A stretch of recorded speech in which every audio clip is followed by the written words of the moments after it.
جس نے جیسا مانگا نا اللہ سے. اب یہ بھی کمال ہے کہ ہم اللہ کی راہ میں کوئی نیکی کریں, خرچ کریں, تو تمنا کیا ہے؟ اللہ مال بڑھ جائے, اے اللہ جنت مل جائے, یا اللہ تیری رضا مل جائے. دنیا میں کسی کو یہ تمنا کرتا ہے اللہ میں تیری راہ میں خرچ کر رہا ہوں, برکت دے دے, ہو سکتا ہے اس کے پیسے بڑھ جائیں, ٹھیک ہے. اس سے اوپر کیا بندہ مانگتا ہے؟ اللہ جنت مل جائے, اللہ ہو سکتا ہے اس کے بدلے اس کے 100 روپے خرچ کرنے پر جنت دے دے. مگر اس سے بھی بڑا سوال یہ ہے کہ اللہ اپنی رضا دے دے. یہ سب سے اچھی دعا ہے. یاد رکھیے, اللہ جس سے راضی ہو گیا اس کا تو دنیا بھی اچھی ہو گئی, آخرت بھی اچھی ہو گئی نا. اللہ رحمان دنیا والآخرہ. ہمیں اللہ سے چاہیے کیا؟ بندہ جو مانگتا ہے نا, جیسی طلب ویسی عطا ہے. اب مثال کے طور پہ کوئی بندہ اگر آپ کو آ کر کہے کہ صاحب کھانا کھلا دیں, تو آپ اس کو کپڑے نہیں دلائیں گے نا, آپ کھانا ہی دلائیں گے نا. کوئی آ کے کہتا ہے سر کپڑے چاہیے, آپ کپڑے دلائیں گے. اور کوئی آ کے کہتا ہے مجھے گھر چاہیے, تو نہ اس کو کھانا چاہیے نہ لباس چاہیے. جیسی مانگو گے. اچھا دنیا والوں سے زیادہ مانگو تو دنیا والے بھگا دیتے ہیں. اللہ کے خزانے تو تھوڑے نہیں ہیں نا, اللہ سے تو مانگو. اور مزیدار دعا یہی ہے کہ اللہ سے اللہ کی رضا مانگے, اللہ سے اللہ کی عطا مانگے, اللہ سے یہ مانگے کہ اللہ جس حال میں تو راضی اس حال میں راضی. مثال کے طور پہ آپ کا بچہ ہے, کوئی بچہ آ کر کہتا ہے کہ ابا جان مجھے یہ کھانا کھانا ہے. کوئی آ کر کہتا ہے مجھے اتنے پیسے چاہیے, اور کوئی کہتا ہے ابو جس میں آپ راضی نہ میں راضی.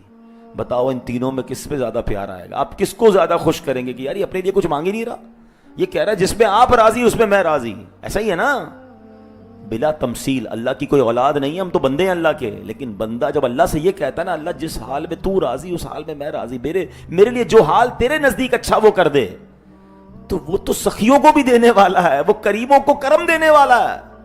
جب وہ بندے کی یہ کیفیت دیکھتا ہے نا کہ بندہ رب کے سامنے سر جھکائے بیٹھا ہے, اے اللہ مجھے کچھ نہیں تیری رضا چاہیے. حضرت ابراہیم کے ساتھ کیا ہوا تھا؟ حضرت ابراہیم کو جب آگ میں ڈالا جا رہا تھا, آپ کے پاس فرشتے آئے تھے. میری اور آپ کی اوقات کیا ہے, ان کا مقام دیکھے خلیل اللہ کا, کہ فرشتے آئے کہ حضرت ہمیں کہیں ہم بارش برسا دیں, ہمیں کہیں ہم ہوا چلا دیں, یہ آگ ختم کر دیتے ہیں. حضرت ابراہیم نے کہا مجھے تمہاری کوئی مدد نہیں چاہیے. جب آگ میں ڈالا جانے لگا, حضرت جبریل آئے اور آ کر کہتے ہیں اے ابراہیم ہم سے مدد نہیں مانگتے, اللہ سے تو مانگ لو. اللہ سے ہی کہہ دو نا کہ آگ بجھ جائے, آگ تمہیں تکلیف نہ پہنچائے. توکل کا لیول دیکھیں. حضرت ابراہیم کیا کہتے ہیں, رب دیکھ رہا ہے نا, مجھے آگ میں ڈالا جا رہا ہے, اللہ دیکھ رہا ہے نا, اگر اس نے بچانا ہوگا تو بچا لے گا, اور اگر اسی میں راضی ہے تو میں بھی راضی ہوں. نتیجہ کیا نکلا؟ اللہ نے جلنے دیا کیا؟ راکھ ہو گئے. ہائے ہائے, اللہ نے آگ کو حکم دیا, قلنا یا نار کونی بردا وسلاما علی ابراہیم, اے آگ ٹھنڈی اور سلامتی والی ہو جا ابراہیم پر. اور آگ کیسی ہوئی کہ حضرت ابراہیم کو نہ ٹھنڈ لگی نہ گرمی لگی. کئی دنوں بعد آگ سے باہر آتے ہیں اور آپ کا بال بھی بیکا نہیں ہوتا ہے. جسے اللہ رکھے اسے کون چکھے. یہ بات ہے تھوڑی باریک, سمجھ نہیں آتی ہر کسی کو, یہ تھوڑا سا لیول دوسرا ہے. ہم اللہ سے یہ چاہتے ہیں کہ اے اللہ مجھے اس حال میں رکھ جس میں میں راضی ہوں. جس دن یہ سمجھ آ گئی نا آپ کو کہ اے اللہ اس حال میں رکھ جس میں تو راضی ہے, اے اللہ تجھ سے تیری رضا چاہیے, بس مالک تو راضی ہو جا. جس دن آپ اس لیول پر جا کے اللہ سے مانگنے لگو گے نا, پھر دیکھو اللہ کیا عطا فرماتا ہے. قریب اپنی شان کے مطابق دے گا نا. ہم تو اپنی حیثیت کے, مثال کے طور پہ کسی کے پاس گئے اور اس سے 500 روپے لے کر آ گئے. کوئی دوسرا کہے گا عجیب آدمی ہو یار, یہ تو 5 لاکھ بھی دے سکتا تھا, 500 لے کر آ گئے, ٹھیک ہے نا. اتنی بڑی پارٹی کے پاس گئے اور تم 5000 کا آرڈر لے کر آئے, یہ تو 5 کروڑ کا آرڈر دے سکتا تھا. ہوتا ہے نا کبھی کبھی, پتہ چلتا ہے اس کا تو لیول ہی اور تھا.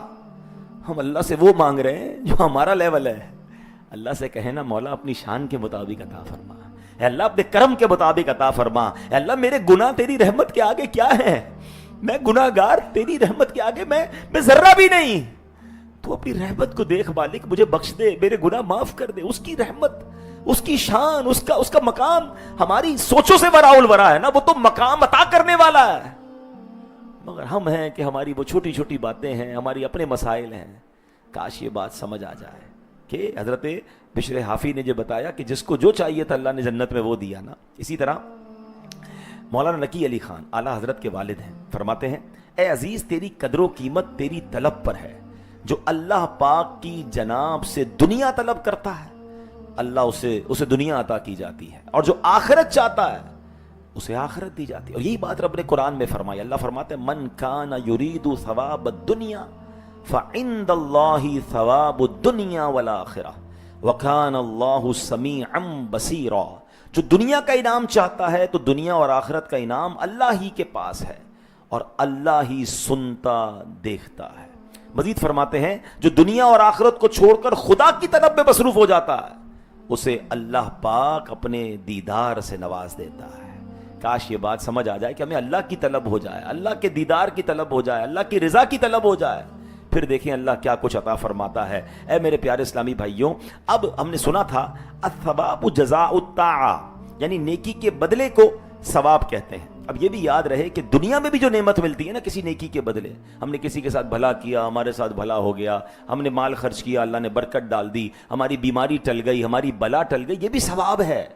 یہ ثواب الدنیا ہے, اور آخرت میں انشاءاللہ جو اجر ملے گا وہ آخرت کا ثواب ہے. تو اے میرے پیارے اسلامی بھائیو, اسی کو قرآن میں رب فرماتا ہے من کان یرید ثواب الدنیا فعند اللہ ثواب الدنیا والآخرہ, جو دنیا کا انعام چاہتا ہے تو دنیا اور آخرت کا انعام اللہ ہی کے پاس ہے.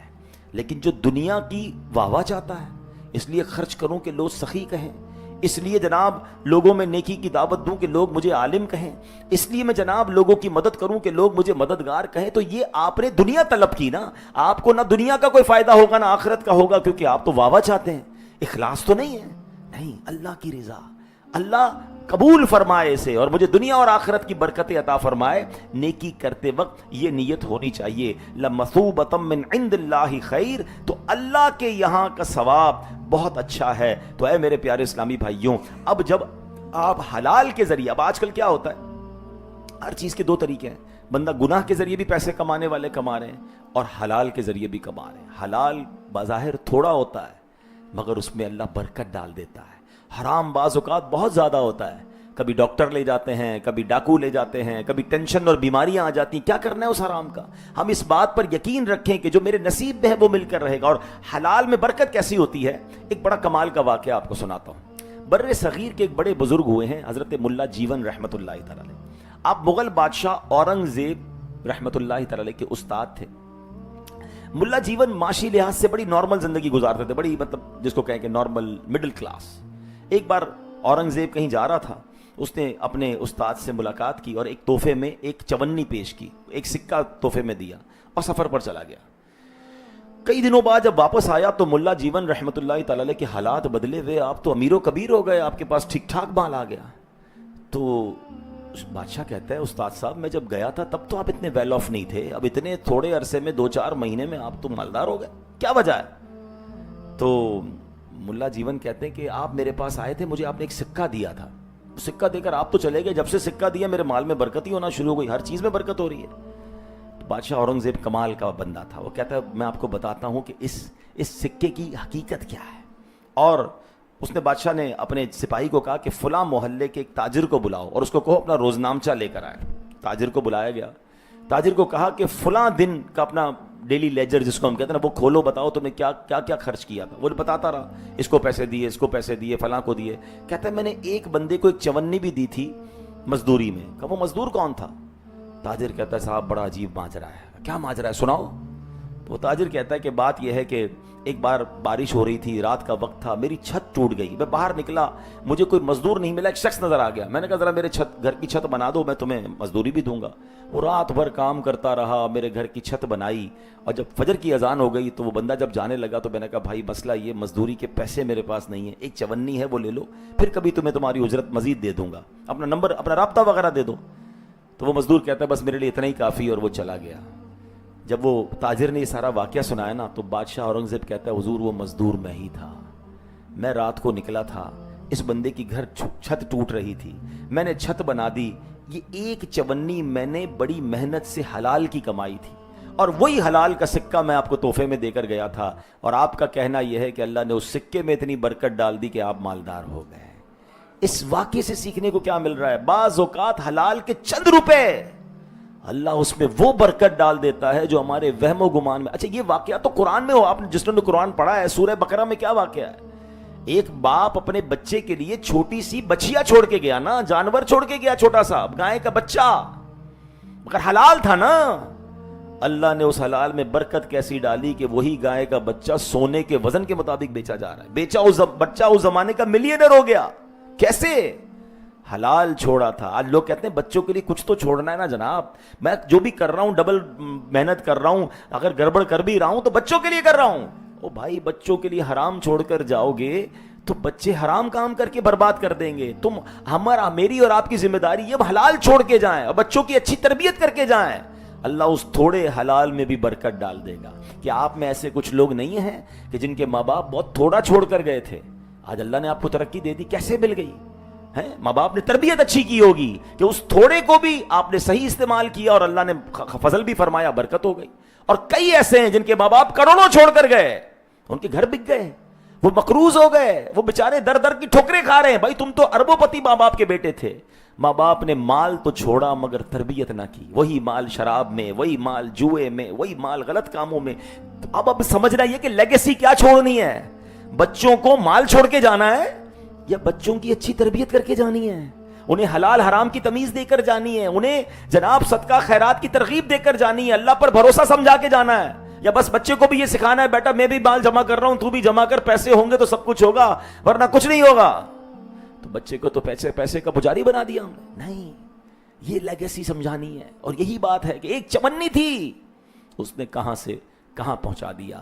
اللہ کرے یہ بات ہمیں سمجھ آ جائے اور ہم اس کی برکتیں حاصل کر لیں. ایک اور حدیث سن لیتے ہیں اور پھر انشاءاللہ ہم بیان کو کمپلیٹ کرتے ہیں. لوگ کہتے ہیں نا یار کہ کیا کریں, آپ تو کہہ رہے ہیں لیکن اب رشوت کا زمانہ ہے, کوئی نہ کوئی جناب کسی کو نیچا کروں گا تو میری معاملہ آگے بڑھے گا. آج کل شرافت کا دور نہیں ہے, ملاوٹ نہ کریں تو مال بکتا نہیں ہے, جھوٹ نہ بولیں تو سودا نہیں بکتا, سبھی لوگ کر رہے ہیں تو ہمیں کرنا پڑتا ہے. نہیں, سچ کے راستے ہیں. اور اب میں آپ کو ایک حدیث سنانے جا رہا ہوں. اگر آپ اپنی مشکل آسان کرنا چاہتے ہیں, اپنی پریشانی دور کرنا چاہتے ہیں, حدیثوں میں ہمیں راستے بتائے گئے ہیں. اب اگر آج اس حدیث کو سمجھ لیں تو بہت ساری مشکل آسان ہو جائے گی. اللہ کے حبیب علیہ الصلوۃ والسلام فرماتے ہیں من نفس عن مسلم کربۃ من کرب الدنیا نفس اللہ عنہ کربۃ من کرب یوم القیامہ. جس نے کسی مسلمان کی دنیاوی پریشانی دور کی, اللہ پاک قیامت کی پریشانیوں میں اس کی پریشانی دور کر دے گا. ومن یسر علی معسر یسر اللہ علیہ بالدنیا والآخرہ. جس نے تنگ دست کے لیے آسانی مہیا کی یعنی مہلت دی, اللہ دنیا اور آخرت میں اس کے لیے آسانی پیدا فرما دے گا. واللہ فی عون العبد ما کان العبد فی عون اخیہ. جو دنیا میں کسی مسلمان کی پردہ پوشی کرے, اللہ پاک دونوں جہاں میں اس کی پردہ پوشی فرمائے گا. اور بندہ جب اپنے مسلمان ومن ستر علی مسلم ستر اللہ علیہ فی الدنیا والآخرہ, کہ اگر بندہ کسی مسلمان کی پردہ پوشی کرے, اللہ اس کی دنیا اور آخرت میں پردہ پوشی کرے گا. واللہ فی عون العبد ما کان العبد فی عون اخیہ. اور بندہ جب تک اپنے مسلمان بھائی کی مدد کرتا رہتا ہے, اللہ پاک بھی اس کی مدد کرتا رہتا ہے. مل گیا نا فارمولا. آپ کو اللہ کی مدد چاہیے, آپ مسلمان کی مدد کریں, اللہ مدد کرے گا. آپ چاہتے میرے عیب نہ کھلیں, دنیا میں بھی نہیں آخرت میں بھی نہیں, آپ مسلمانوں کے پردے ڈھکیں, آپ مسلمانوں کی پردہ پوشی کریں. نہیں, ہمیں تو پتہ چلنے کی دیر ہے. اچھا اس کی بیٹی نے یہ کیا ہے, اس کے بیٹے نے یہ کیا ہے, اچھا وہ یہ کاروبار کرتا ہے, فوراً میسج, فوراً دوستوں کو فون. اگر مجھے بیان میری بہنیں سنیں, عورتوں میں بھی بڑا ہوتا ہے, اچھا اس کے رشتہ پتہ ہے کیوں ٹوٹا, اس کے گھر میں پتہ ہے معاملہ کیوں ہوا. کیوں آپ نے ڈسکس کرنا ہے کسی کا معاملہ؟ ہم سب انسان ہیں, ہم سب کے پرابلمز ہیں, ہم سب کی غلطیاں ہو سکتی ہیں, ہم فرشتے نہیں ہیں. لیکن اگر کوئی بندہ دوربین لگا کے عیب ہی ڈھونڈ رہا ہے تو ایک بات یاد رکھنا, اگر آج آپ کسی کے عیب ڈھونڈ رہے ہو, کل آپ کے عیب کھلیں گے. اور ہم میں سے کہتے ہیں ایک انگلی کسی کی طرف اٹھاؤ تو یہ 3 انگلیاں آپ کی طرف ہو رہی ہیں. ہم کیا صاحب دودھ سے دھلے ہوئے؟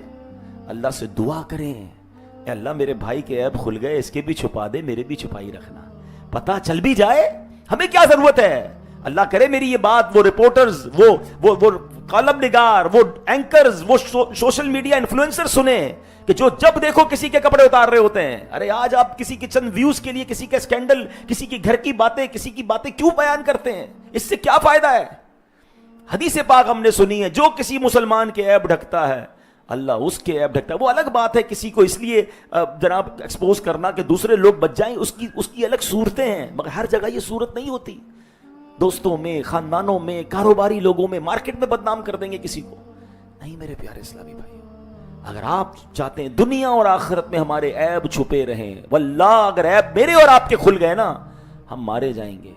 اللہ سے دعا کریں کہ اللہ میرے عیب چھپائی رکھ جائیں. ابھی بھی چھپائے ہیں نا, لوگوں کو تو نہیں پتا ہم کیا گناہ کرتے ہیں, اللہ نے چھپائے ہیں. اللہ سے دعا کریں کہ اللہ آخرت میں بھی چھپانا, مرتے وقت بھی چھپانا. موت کے وقت ظاہر ہو جاتا ہے, کچھ لوگوں کا چہرہ کالا ہو جاتا ہے. اللہ سے دعا ہے اللہ موت بھی شان والی دینا, ایمان والی دینا. ہمارا پردہ رکھی مالک, لیکن آپ بھی تو رکھے نا لوگوں کا پردہ. اور اس حدیث میں کیا ہے کہ جو کسی مسلمان کے لیے آسانی کرتا ہے اللہ اس کے لیے آسانی کر دیتا ہے. Simple formula. آپ چاہتے ہیں نا یار کاروبار بڑا ڈیفیکلٹ ہو گیا ہے, مسائل بہت سارے ہو گئے ہیں, فیملی کے مسئلے حل نہیں ہو رہے, آپ سمجھ رہے ہیں یار فلاں معاملہ بڑا ٹپیکل ہو گیا, آسانی نہیں مل رہی. سب کاموں کو سائڈ پہ کریں, دیکھیں یار آس پاس کون مشکل میں ہے. کوئی سید زادہ ہے, کوئی آل رسول ہے, کوئی میرا رشتہ دار ہے, کوئی میرا ملازم ہے, کوئی تکلیف میں ہے نا, آپ اپنی پرابلم کو تھوڑی دیر کر سائڈ پہ کریں, مسلمان کے لیے آسانی کریں. میرے نبی نے وعدہ کیا ہے جو مسلمان کے لیے آسانی کرتا ہے اللہ اس کے لیے صرف دنیا میں نہیں دنیا اور آخرت میں آسانی فرما دیتا ہے. اچھا اب ذرا اس کو تھوڑا اپوزٹ سوچیں, جو مسلمان کے لیے مشکل کرتا ہے اب وہ لوگ سوچیں, ڈیفیکلٹ کر دیتے ہیں لوگ, دھمکی دھوس ڈانٹ ڈپٹ جھڑک, ٹینشن دیتے ہیں لوگوں کو, پریشر دیتے ہیں. سوچو جب بندہ مسلمان کے لیے آسانی کرتا ہے اللہ اس کے لیے دنیا آخرت میں آسانی کرتا ہے. جو مشکل کرتا ہے اس کا حال کیا ہوگا. پلیز پرابلم کریٹر نہ بنے, پرابلم سالور بنے. تھوڑی سی لائف ہے یار, آسانیاں پیدا کرو, اللہ آپ کے لیے آسانیاں پیدا کرے گا. کچھ لوگ کہتے ہیں مجھے لوگ پیار سے نہیں ملتے, کچھ لوگ کہتے ہیں لوگ میرے لیے آسانی نہیں کرتے. وائے؟ کیونکہ آپ لوگوں کے لیے مشکل بنے ہوئے ہیں. جس دن آپ آسان ہو جائیں نا, آپ اچھے ہو جائیں, دنیا آنکھیں بچھاتی ہے یار, دنیا پلکیں بچھاتی ہے. مسکرانے والے کو سب پسند کرتے ہیں, پیار دینے والے کو سب پسند کرتے ہیں, نرم بات کرنے والے کو سب پسند کرتے ہیں. اگر آپ کے لوگ دوست نہیں بن رہے, آپ کے قریب نہیں آ رہے, تو اس کا مطلب آپ تکلیف دے رہے ہیں, آپ خاندان میں تکلیف دے رہے ہیں, آپ کی فیملی تکلیف میں ہے. جب جاتے ہیں آپ کی زبان سے پھول نہیں انگارے برس رہے ہیں. لوگ بات کرنا نہیں چاہ رہے کئی لوگوں سے, لوگ بیٹھنا نہیں چاہتے کئی لوگوں کے پاس. ان کو سمجھ بھی نہیں پڑ رہی کہ یار میں اکیلا کیوں ہو رہا ہوں, نہ دوست بیٹھ رہے ہیں, نہ فیملی بیٹھ رہی ہے, نہ کاروباری لوگ بیٹھ رہے ہیں. Check your self. یار لگتا ہے میں ہی ایسا ہو گیا ہوں کہ کانٹے ہیں میرے اندر, ہر وقت طنز, ہر وقت ڈانٹنا. بچے نہیں بیٹھنے چاہ رہے, جب دیکھو بچوں کی کلاس لے رہے ہیں آپ. نہیں, ہماری شریعت سکھا رہی ہے تم میں بہترین وہ ہے جو اپنے گھر والوں کے لیے بہترین ہے. پیار بھی تو دیں, محبت بھی تو دیں, مسکرائے بھی تو صحیح. پلیز سمجھیں زندگی تھوڑی ہے, پیار بانٹیں, آسان کر دیں. جتنا آسان کرتے جائیں گے آپ کی لائف بھی آسان ہوتی جائے گی. اللہ کرے دل میں اتر جائے میری بات, اللہ مجھے بھی مسلمانوں کے لیے آسانیاں کرنے والا بنا دے, آپ کو بھی ایسا بنا دے. اللہ مجھے بھی مسلمانوں کے عیب ڈھکنے والا بنا دے, آپ کو بھی ایسا بنا دے. جس دن ہم یہ سیکھ گئے اس دن انشاءاللہ زندگی آسان ہو جائے گی. اللہ کریم ہم سب کو عمل کرنے کی توفیق عطا فرمائے.